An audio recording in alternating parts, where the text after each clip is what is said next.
O Senhor esteja convosco. Ele está no meio de nós. Proclamação do Evangelho de Jesus Cristo segundo Lucas. Glória a vós, Senhor. Naquele tempo, Jesus estava à margem do lago de Genezaré. A multidão apertava-se ao seu redor para ouvir a palavra de Deus. Jesus viu duas barcas paradas na margem do lago. Os pescadores haviam desembarcado e levavam redes. Subindo numa das barcas, que era de Simão, pediu que se afastasse um pouco da margem e depois sentou-se da barca e ensinava as multidões. Quando acabou de falar, disse a Simão: avança para as águas mais profundas e lançai vossas redes para a pesca. Simão respondeu: Mestre, nós trabalhamos a noite inteira e nada pescamos, mas, em atenção à tua palavra, vou lançar as redes. Assim fizeram e apanharam tamanha quantidade de peixes, que as redes se rompiam. Então, fizeram sinal aos companheiros da outra barca para que viesse ajudá-los. Eles vieram e encheram as duas barcas a ponto de quase afundarem. Ao ver aquilo, Simão Pedro atirou-se aos pés de Jesus, dizendo: Senhor, afasta-te de mim, porque sou um pecador. É porque espanto se apodera de Simão e de todos os seus companheiros por causa da pesca que acabava de fazer. Tiago e João, filhos de Zebedeu, que eram sócios de Simão, também ficaram espantados. Jesus, porém, disse a Simão: não tenhas medo, de hoje em diante tu serás pescador de homens. Então levaram as barcas para a margem e deixaram tudo e seguiram Jesus. Palavra da salvação. Glória a vós, Senhor. Louvado seja nosso Senhor Jesus Cristo. Para sempre seja louvado. Ave Maria, cheia de graça, o Senhor é convosco. Bendita sois vós entre as mulheres. Bendito é o fruto do vosso ventre, Jesus. Santa Maria, Mãe de Deus, rogai por nós, pecadores, agora e na hora de nossa morte. Amém. Meus queridos irmãos e irmãs, ao prestar atenção na liturgia da palavra de hoje, podemos perceber que existe tal semelhança entre as duas leituras e o Evangelho. Quem prestou atenção pode perceber que existe uma semelhança e as duas leituras do Evangelho apontam para uma única coisa, uma única direção. Eu sei que é difícil às vezes para nós, quando estamos sentados e queremos prestar atenção, mas por causa da dificuldade de se concentrar diante das coisas, dentro da liturgia da palavra, nós nem percebemos sequer o que as leituras querem nos expressar. Uma coisa deve ficar para nós, né? O Espírito Santo, ele já começa a agir e trabalhar no nosso coração, preparando nosso coração para acolher aquilo que o padre, ou o diácono, ou alguém esteja à frente da celebração, vai dizer, né, através da liturgia da palavra. A palavra de Deus, ela deve ser preparada no nosso coração. Mas o que acontece é que nós pouco prestamos atenção, não gostamos de esforçar, porque prestar atenção exige um certo esforço da nossa mente, do nosso pensamento, de concentração. E se concentrar é difícil. Como padre, a gente tem que se concentrar várias vezes para rezar, para meditar.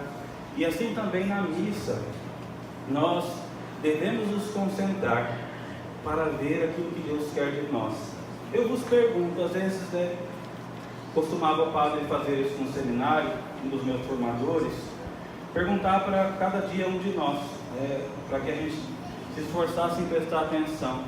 Qual é o evangelho que tinha sido proclamado? Perguntava, o capítulo, o versículo e o que o Evangelho falava. E às vezes, por causa do sono, acordava muito cedo, dormia muito tarde, e tinha várias outras atividades, a gente não prestava atenção, né? E como um bom formador, sempre nos exortava e corrigia a prestar atenção. Eu vos pergunto hoje a todos vocês aqui, o que a liturgia da palavra disse hoje? De uma forma muito simples, dá para saber a semelhança que tem entre a primeira leitura, entre a segunda leitura e o Evangelho? Vocês foram capazes de prestar atenção e de saber interpretar isso para a vida de vocês? O que falou a primeira leitura? O que falou a segunda leitura? O que falou o Evangelho? Qual o ponto de semelhança que tem entre as três? Alguém consegue saber qual o ponto de semelhança que dá para a gente fazer um caminho percorrer? Às vezes a gente se espanta, é que a nossa atenção não está totalmente voltada para isso, e por isso não somos capazes de saber. Mas olhando para as três, né, a gente vai perceber que na primeira leitura, na segunda e no Evangelho, os três personagens expressam uma certa fraqueza diante da vocação e do ministério que Deus tem para ele. Esse é o ponto central da liturgia. A gente percebe que Isaías, se acha impuro. A gente percebe que o apóstolo Paulo se coloca como os últimos dos apóstolos, não se considera digno porque perseguia cristão. Pedro fala: afasta-te de mim, Senhor, Essa tradução aqui está um pouco diferente da que eu li, mas Pedro se apresenta como um pecador, como um impuro que não é digno de estar na presença de Deus. Então esse é o ponto central, que as duas leituras do Evangelho demonstram para nós nesse dia de hoje.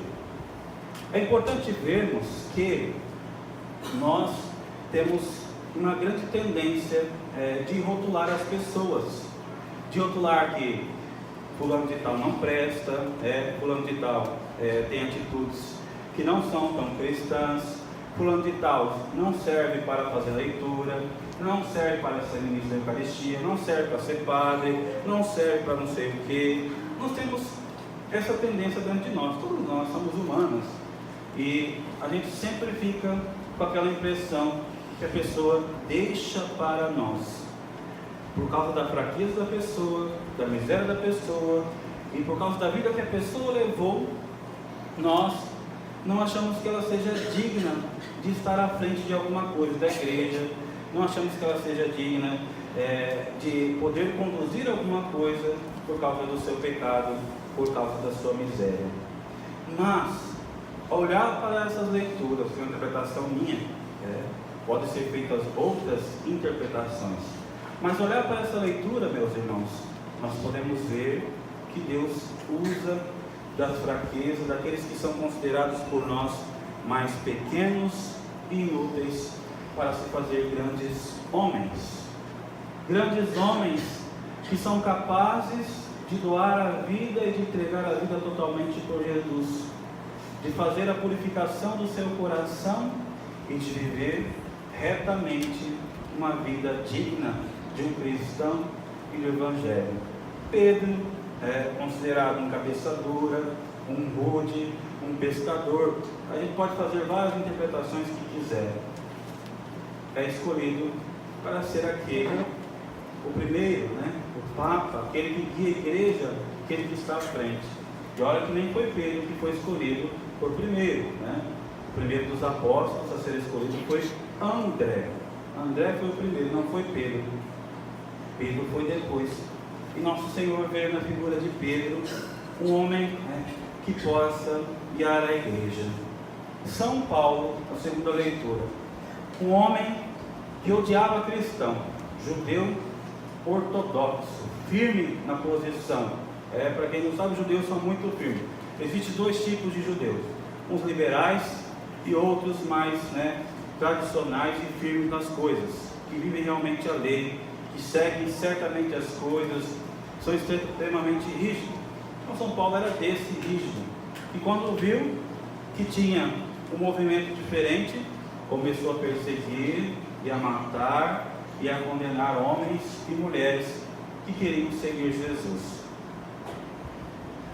Dois fatos para a gente perceber, de dois homens que depois se tornam modelo. Paulo, para quem não sabe, evangelizou muito mais do que os apóstolos, do que Pedro, do que Tiago, do que João.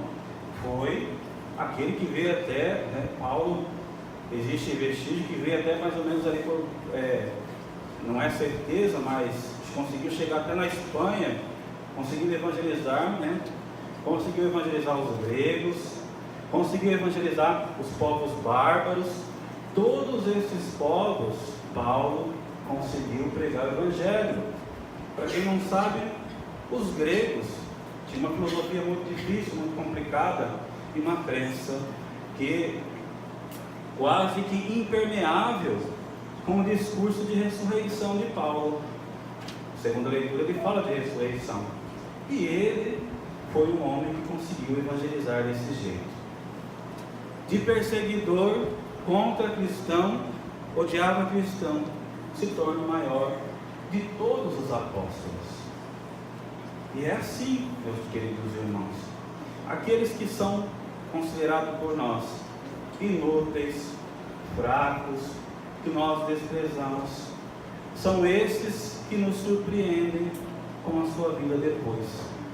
São esses que se tornam capazes de evangelizar mais do que nós, que nos consideramos tão santo, tão reto nas coisas, tão perfeito em tudo. Esses são aqueles que Deus consegue mudar a vida e através desses mudar a vida de outras pessoas. Existe um padre brasileiro que já morreu, que todo mundo conhece pelo jeito dele de fazer as homilias muito boas, o Padre Léo. O Padre Léo, um fumador de maconha, chá de fita, se torna depois um grande padre para o Brasil, referência, e consegue cultivar, evangelizou muitas pessoas, das drogas, do chá de fita, ao presbitério, e uma conversão numerosa de pessoas. Padre Léo. Mas por que eu estou dizendo isso, meus irmãos? Porque na fraqueza das pessoas, Deus usa.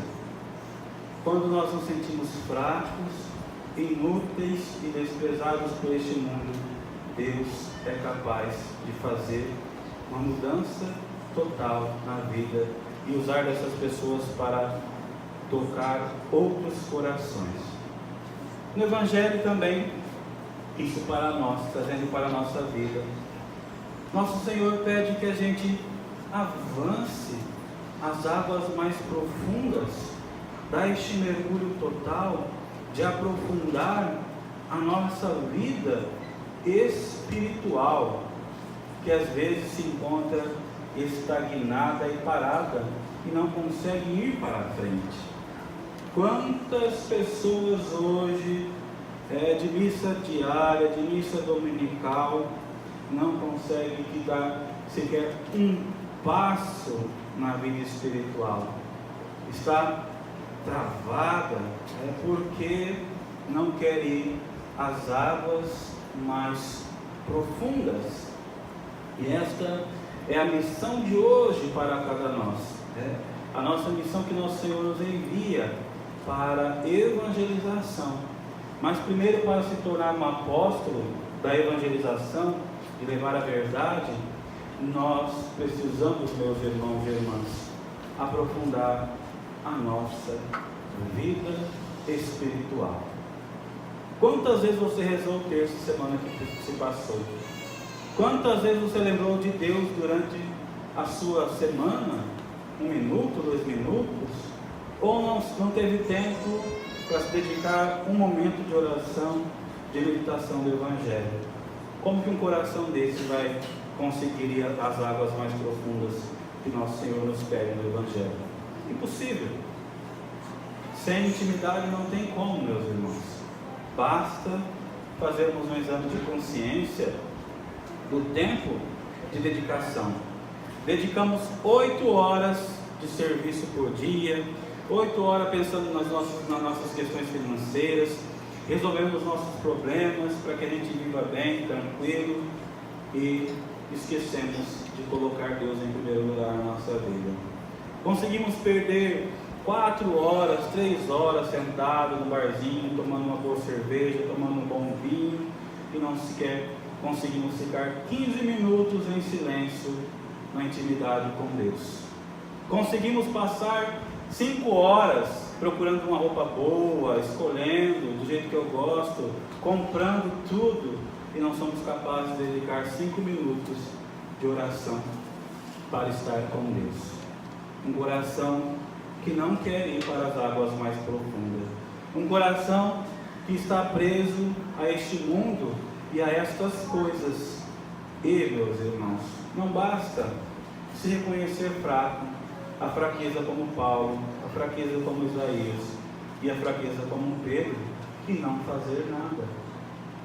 É preciso reconhecer a nossa fraqueza e ir em frente, aprofundar, para que a nossa fraqueza seja superada e a perfeição possa fazer parte da nossa vida. Então, neste dia em que esses homens, considerados miseráveis e não se consideram dignos de estar na presença de Deus, e nem de ser pescadores de homens, nem de ser testemunhas da evangelização, que eles, nós, movidos pelos seus exemplos de vida e de entrega, move o nosso coração nesta busca constante de Deus, da perfeição e da santidade e das águas mais profundas.